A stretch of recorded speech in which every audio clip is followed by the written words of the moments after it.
میں نے دین کی تبلیغ کی، میں نے تمہیں کلمہ سکھایا، میں نے تمہیں ایک خدا کی عبادت کی طرف بلایا،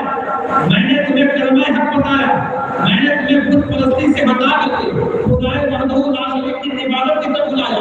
تم نے میرے دعوت پر لبیک کہا، اللہ کی عبادت میں اپنے سر کو جھکا دیا، تم نے بت پرستی کو ترک کر دیا، میں نے طائف کے گلیوں میں پتھر کھا کر بھی تم تک دین حق کو پہنچایا، میں نے مکہ میں لوگوں کے تانے سنے، لوگوں نے مجھے جادوگر کہا، لوگوں نے مجھے کاہن کہا، لوگوں نے میرے اوپر طرح طرح کے الزامات لگائے، مجھے مکہ چھوڑ کر کے مدینہ جانے پر مجبور کیا، ان تمام باتوں کے باوجود میں تم سے کچھ طلب نہیں کرتا،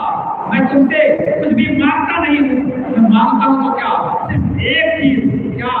میرے اہل بیت کی محبت، میرے آل کی محبت، کہ تم میرے آل سے محبت کرو، میرے اہل بیت سے محبت کرو، میرے مطلب قرآن کی جگہ آیت کریمہ نازل ہوئی، یہ اس کی ساری نزول بیان کی گئی ہے کہ اہل مدینہ نے تمام انصار صحابہ نے سوچا کہ رسول خدا صلی اللہ علیہ وسلم ہم دین حق کی تبلیغ میں لگے رہتے ہیں، ہم تک اللہ کا پیغام پہنچانے میں لگے رہتے ہیں، تو یہ ہمارا فریضہ بنتا ہے، یہ ہمارا حق بنتا ہے کہ ہم ان کے لیے کچھ بہترین چیز کا انتظام کریں، ان کے رہنے سہنے کا بہترین چیزوں کا انتظام کریں، ان کے لیے آرائش کا انتظام کریں۔ تمام انصار صحابی آپ کی بارگاہ میں حاضر ہوتے ہیں، عرض کرتے ہیں یا رسول اللہ صلی اللہ علیہ وسلم، ہم تو آپ کو کچھ دینے کے لائق نہیں ہیں، ہماری کو حیثیت نہیں ہے کہ تمام کائنات کے مالک و مختار کو کچھ عطا کر سکے، لیکن ہم یہ چاہتے ہیں کہ آپ اپنی پوری زندگی آپ دین حق کی تبلیغ میں لگا دیتے ہیں، اپنا پورا وقت آپ ہم تک اللہ کا پیغام پہنچانے میں لگا دیتے ہیں،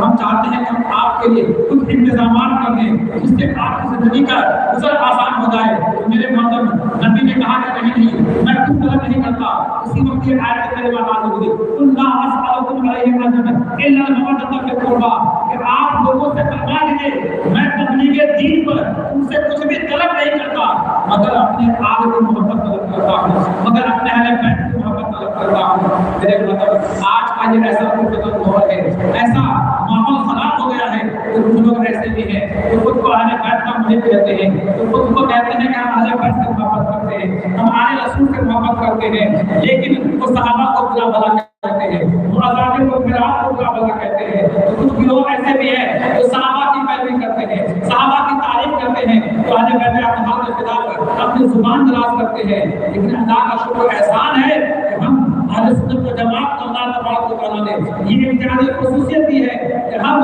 صحابہ کے بھی نوکر ہیں، ہم ازواج مطہرات کے بھی نوکر ہیں، ہم آل رسول کے بھی نوکر ہیں۔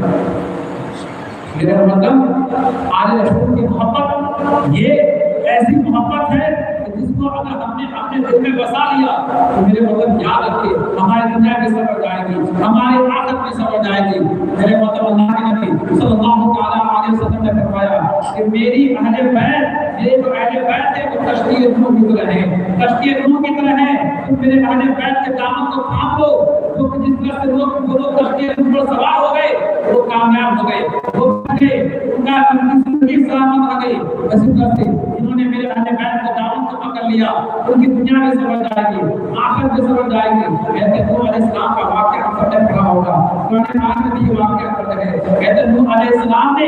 اپنی قوم کو اللہ کی عبادت کی طرف بلایا، اللہ کی عبادت کی طرف بلایا، ان کے قوم میں سے کچھ لوگوں نے تو ان کے کلمے پر لبیک کہا، ان کی دعوت پر لبیک کہا، ان کے دامن سے وابستہ ہو گئے، ایک اللہ کی عبادت کی طرف چلے آئے، لیکن بہت سے لوگ ایسے تھے کہتے ہیں نوح علیہ السلام کو کبھی نہیں مانتے تھے، وہ اللہ کی عبادت کی طرف غور کر کے نہیں آئے، انہوں نے اللہ کی عبادت کرنے سے منع کر دیا۔ اللہ تبارک و تعالیٰ نے کہتے ہیں نوح علیہ السلام کو حکم دیا ایک کشتی تیار کیجیے، اس کشتی پر ہر چیز کا ایک جوڑا تیار کر لیجیے، اور جو لوگ آپ کا ایمان لائے ہیں، جو آپ کا ایمان لائے ہیں، جو میری عبادت کر رہے ہیں، تو اس کشتی میں سوار کر لیجیے۔ جو لوگ اس کشتی میں سوار کیے آپ قرآن اٹھا کر دیکھ لیجیے، آپ سب کی کتابوں کو اٹھا کر دیکھ لیجیے، جو لوگ کشتی میں سوار ہوئے اس کے بعد ایسا طوفان آیا، ایسا پانی کا سیلاب آیا کہ پوری دنیا تہس نہس ہو گئی، پوری دنیا تباہ و برباد ہو گئی، لیکن بچے تو کون لوگ؟ جو لوگ کشتی پر سوار تھے، وہی لوگ بچے تو اللہ کی عبادت کرتے تھے، وہی لوگ بچے تو حضرت نوح علیہ السلام کی پیروی کر رہے تھے،